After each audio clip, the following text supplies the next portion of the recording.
So we get to this moment that we're in the WNBA where they're having record viewership. They have a generational talent in Caitlin Clark and also Angel Reese. And so the conversations around them have been so toxic, right? Extremely toxic.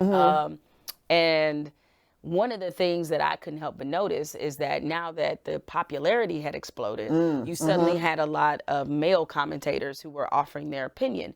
The problem is they didn't have the institutional knowledge, a lot of them. Many of them, and I'm not saying that you need to know every single thing about a sport before you say something, but what would bother me is that they would come in and they would say things as if they were fact. And I know they haven't talked about women's basketball in probably 20 years. Like, they rarely talk about women's basketball, but yet we're supposed to magnify and amplify their opinions over people who have been covering the sport for much, trenches for a long time. in the trenches for a long time. And especially some of the things that they were saying, like accusing the WNBA players of being jealous of Caitlin Clark. And we know what the optics are. Here you have this white woman who's become an incredible talent in a black league. You know, the WNBA is 70% black.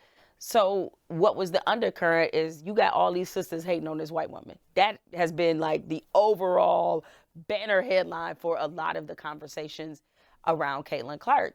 And I just wrote a column about how unfair that was, that some of these male commentators were allowed to offer these opinions that were unsubstantiated and become the narrative, and what should be a real celebration for the WNBA to be in existence as long as it has, and to now get the supernova moment that was taken away from them in many respects because of the toxic nature of the conversations created around them.